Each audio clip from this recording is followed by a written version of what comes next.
Hey folks, how are you? Hope you're doing good. Today we're going to get into this repair on this old Homelite trimmer. My uncle had dropped it off. Honestly, he said he bought this thing when he was 40 and recently turned 71. The first thing we're seeing, the air filter's missing. That's not a good thing. You don't want to suck fines up in anything. These have that little sponge air filter, so we'll see what we can come up with when we go back together. But said it wouldn't run. I can see someone's already worked on it before. I honestly think our small engine shop we had around here, that one really loose too, actually shut down, so I don't know, we may get busier than normal around here this year. But anyway, most of the time on these you can just get a whole kit. I think the whole kit was 20 bucks. New carb, new fuel lines, strainer, the works. In most cases on these old trimmers they do pretty good, and you know, you're good to go. I have gotten some that was bad. Usually if it's a decent seller, I get another one back out in the mail, but in most cases they do pretty good. And if this one, something's up with it, it don't work right, we could pull the diaphragms out of it and stick in this carburetor. And someone I know may ask why we didn't just do that. It's about the same price just to get the carburetor with the fuel lines in that kit as it is to get, like say, that's probably a Zama or a Walbro. That kit from the manufacturer. And come on guys, we're looking at a 31-year-old carburetor here on a 31-year-old trimmer. Said it did run good last season, just when we went to get it out. Fuel was leaking. Didn't quite want to bust off and run. Thinking that kit came with new gaskets. That one stuck to the carb. If not, we'll have to dig around and find one. What I'm going to do next is maybe spin the trimmer up. He did drain it out of fuel before he brought it to me, which was good. I do appreciate that. And we're going to have to see about getting the old fuel lines pulled up and out of there. So we get the fuel lines fished out. What I used, we only got to fish one out. The long one with the strainer is my long needle nose. I believe it's a factory fuel line. It looks like it has seen a lot better days. Unless somebody has made something here. We got a smaller line inside of a bigger line. Not sure what's up with that, but whatever. It was there and evidently at one time worked. We're going to throw that in the trash can. And we're going to get our new stuff out and see what we've got in the package. And your short line for your return for your purge bulb, which is what that is. I'll go ahead and explain how that works. It's not necessarily priming fuel into the venturi. The venturi is the opening through the center of the carburetor. What this does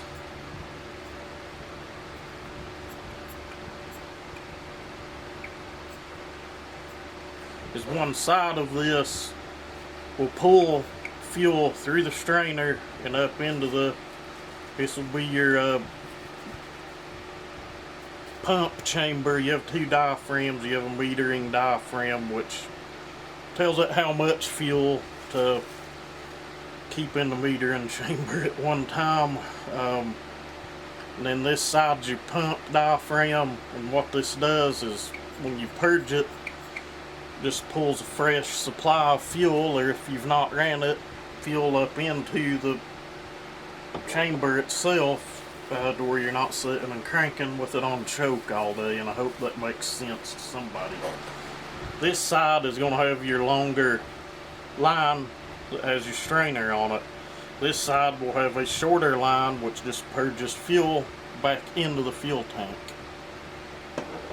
So the next task I have to do, or that you're going to want to do, is get our fuel line fished back into the fuel tank.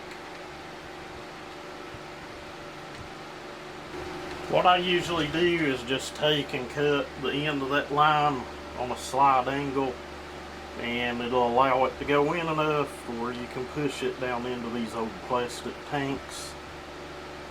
And then what we'll do, once we've got enough of that in, is hope and pray we have enough in to go in with our long needle nose. Pair of hemostats, bent ones would probably work better, but I had mine out on another project. Have no idea where they're at. Fuel line pulled up and out of the tank.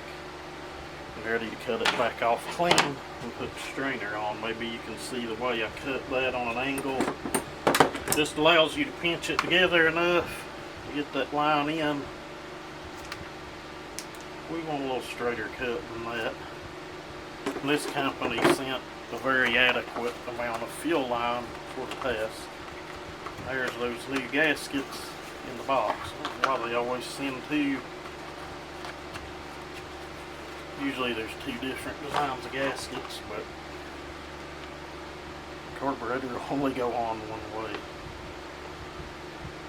And there we have it. Make sure that's pushed up on there good and snug. And we don't need that much line in the tank. What I'll do, pull that down just so that strainer's sitting right at the bottom of the tank, like so. I'm going to let that hang there until we get our new carburetor bolted into place, and we'll trim the fit. Okay folks, so we got our gasket on and in place. The next thing we need to do is get our throttle linkage into place, or hence the cable. These things are pretty simple to work on. Get her lined up and in place. Get our T25 Torx, which is what that is. It looks like you could actually use a flat head as well on those. A lot of these Homelites, you can do that on. This thing probably, let's see, it'd been 31 years ago, so we're looking at 1993. That'd have been 13 going on 14 years old when this thing was made or bought. And who knows, if he bought it new, he could have bought it used. It's a $1 million question. Now we got to cut that line. I'm gonna say about right there. We have a little bit of slack. We still have all kinds of slack in the tank, and we managed to cut it fairly straight. And again, this one will go on the longer line coming off the carburetor. If I move my hands, maybe you can see. We got one more line to push in the tank and put in, and this old girl will be ready to fire up. And I'm really wishing I might have wanted to push. We're going to cut just a little bitty angle on that to help us start it in. This is just a return line. You gotta see how I done that. You got a pointy end.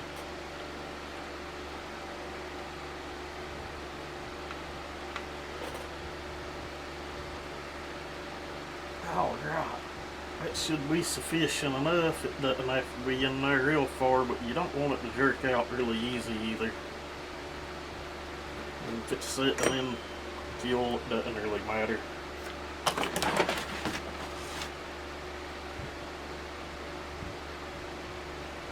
I built this shop to work on chainsaws in. Didn't really build it to work on trimmers, but I've got it kind of laid across and into a cart, and it seems to be doing well. We've got, you know, a good 10, not quite 12 inches, probably 10 inches of good fuel line. Looks like good stuff, so I'm going to go over to the other shop and dig around and see if I've got one of these pieces of foam for an air filter. And I'll be right back, guys.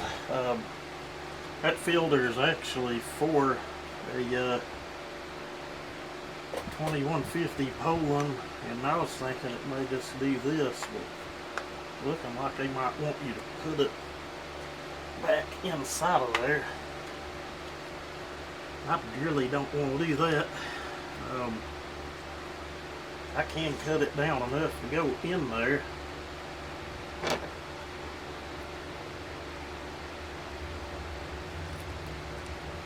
Let's see. There we go. That's really about all it would have ever came with. And if I didn't mention, that was for a 2150 Poland chainsaw. Or like a 2375 Walt thing or something, or your wood shorts. So now, folks, we are ready to go see if this thing will bust off and hit a lick.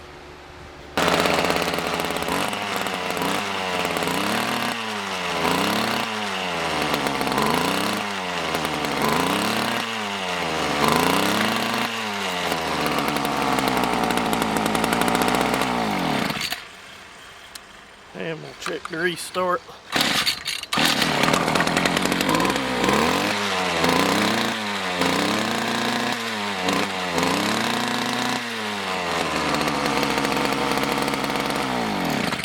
She's over 30 years old. We're not going to beat on her too much. But anyway, folks, that's got one brought back to life. Y'all have a good day.